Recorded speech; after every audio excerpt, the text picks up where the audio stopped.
हुगली में पिछले शुक्रवार की रात चंदन नगर अस्पताल में पेट दर्द और खून की उल्टी की शिकायत के साथ भर्ती हुए प्रकाश चंद्र बाइन उम्र 43 वर्ष, पेशे से एक ड्राइवर, मुर्शिदाबाद के निवासी था। पिछले 7 सालों से वह चंदनपुर के चंदन नगर के महाडांगा कॉलोनी में रह रहा था। सूत्रों के मुताबिक बीती रात करीब 1:30 बजे प्रकाश अचानक आक्रामक हो गया।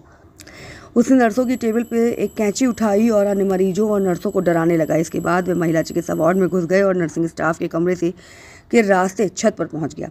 वहां से उन्होंने छलांग लगा दी। उसे तुरंत आपातकालीन कक्ष में ले जाया गया, लेकिन रात 3 बजे ऑपरेशन थिएटर में उसकी मृत्यु हो गई। रात में ही घटना की सूचना मृतक के परिवार को दे दी गई। आज सुबह परिवार के सदस्य अस्पताल पहुंचे और उन्होंने सुरक्षा की कमी पर सवाल उठाए। हुगली के मुख्य स्वास्थ्य अधिकारी मृगांक मौली सुबह अस्पताल पहुंचे और घटनास्थल का निरीक्षण किया। अस्पताल अधीक्षक संतु घोष ने बताया कि मरीज 3 दिन पहले भर्ती हुआ था और उसका इलाज चल रहा था। वह एक पुराना शराबी था। शराब न पीने के कारण उनका व्यवहार आक्रामक हो गया।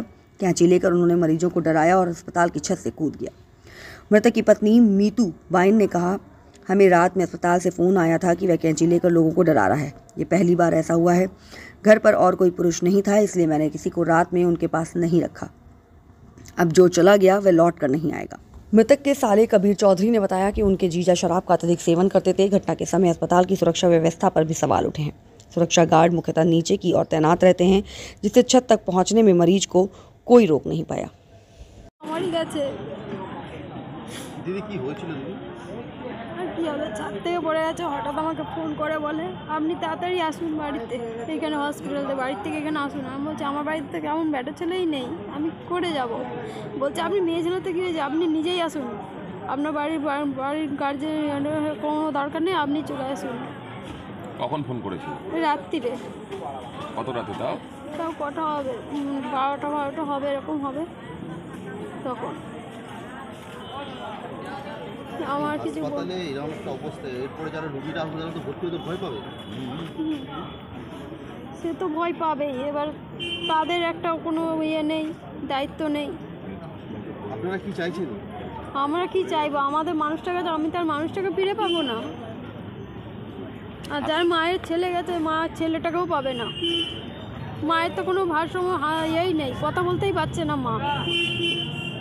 হাসপাতাল কর্তৃপক্ষ বলছে আপনার স্বামী কাল রাতে ছুরি কাঁচি নিয়ে এগোকে ভয় দেখিয়েছে। তার জন্য আমি বলেছি, এরকম কি করতো বাড়িতে? না, কোনোদিনই করেনি, এই ফার্স্ট এরকম বলছে। এরকম আমরা শোনা কথা, আমরা তো দেখিনি চোখে। এবার যেটা বলবে সেটাই আমাদেরকে এখন বিশ্বাস করতে হবে, যেহেতু এরকম কাজ করেছে।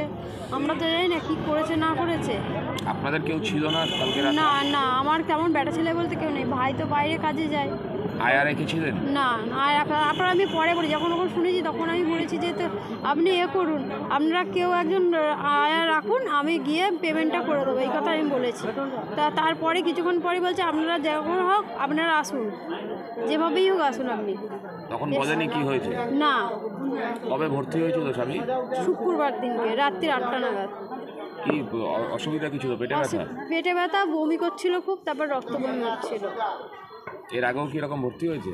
এর আগে এমনি এইসবের জন্য ভর্তি হয়নি, এমনি বুকে ব্যথা এইসবের জন্য ভর্তি হয়েছিল। কি করতেন স্বামী? গাড়ি চালাতেন, 4 চাকা। হ্যাঁ, এখানে। কত বছর ধরে এখানে আছে? আমি 7 বছর রয়েছি এখানে।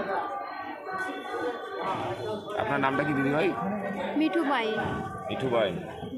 মানে কি ভোরবেলা উঠেও তো একটা কিছু শুনলে? কি শুনলে? পড়ে গেছে, ওটুকু চলছে, আর কিছু দেখি। কে পড়ে গেছে? এটা পেশেন্ট নাকি? বলছে তো ওরকম, আমি তো দেখি যে আমি কোনো আপনার কেউ ভর্তি আছে এখানে? বাইক। কি বলবেন, হাসপাতালের ভিতর থেকে বেরিয়ে উপর থেকে ঝাঁপ দিয়ে দিল, ওটা নিরাপত্তার অভাব না? কি নাম দাদা আপনার? কাল রাতে একজন ছাদ থেকে পড়ে উনি আমার জায়গা হয়। তো প্রথমে শুক্রবার দিন ভর্তি করা হয়েছিল। ভর্তি করার পরে মানে রক্ত বেরোচ্ছিল মুখ দিয়ে। তো কিছুদিন পরে কালকে ছুটি দেওয়ার কথা ছিল, ছুটি হয়নি রবিবার বলে, আজকে ছুটি দেওয়া হয়েছিল।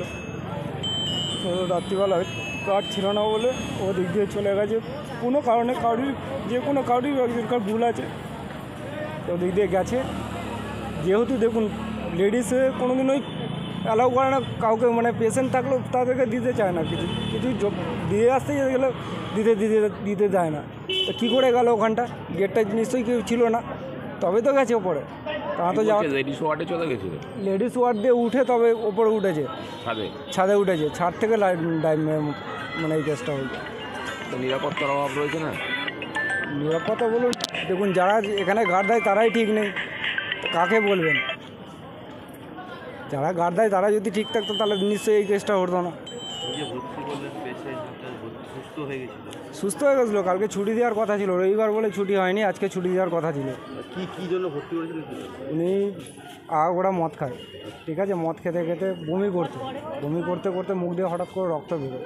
তো দিদি এসে ভর্তি করার পরে মানে ট্রিটমেন্ট করার পরে মোটামুটি সুস্থ হয়ে গেছিলো, ছেড়েও দেবে বলেছিল ডাক্তার, ছেড়ে বলেছে কালকে রবিবার বলে ছুটি হয়নি, আজকে ছুটি দেওয়ার কথা ছিল, কালকে রাত্রিবেলায় চেষ্টা করে। কদিন ভর্তি ছিল? শুক্রবারে ভর্তি হয়েছে। কোথায় থাকতো কোথায়? মহাডাঙ্গা কলোনি। আপনার বাবুর নাম কি? প্রকাশ বাইন, কত বছর বয়স? 43 বছর। সুস্থ হয়ে যাওয়ার মানে আজকে ছেড়ে দেওয়ার কথা ছিল, কালকে কথা হয়েছে আপনাদের?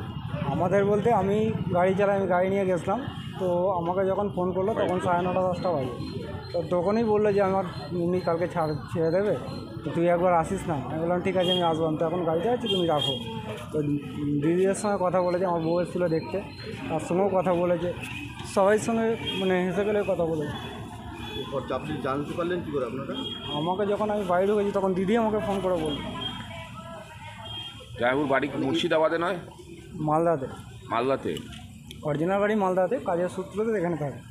এইটা কি নিরাপত্তা কতটা হীনতা বুঝতে পারছেন? একটা হাসপাতালের মতো জায়গা যেখানে রোগী কোনো নিরাপত্তাই নেই এখানে। এখানে যদি নিরাপত্তা থাকতো দিনের পর দিন এরকম হতো না। এর আগেও 2-1টা কেস ঘটে গেছে। আপনার নাম? কবির চৌধুরী। আপনারা কোনো অভিযোগ করবেন বিষয়টা নিয়ে? আমাদের অভিযোগ করলে কি মানুষ ফিরে আসবে? কিন্তু আমরা বলতে চাই এটা নিরাপত্তার জন্য যেন কিছু স্টেপ নেই।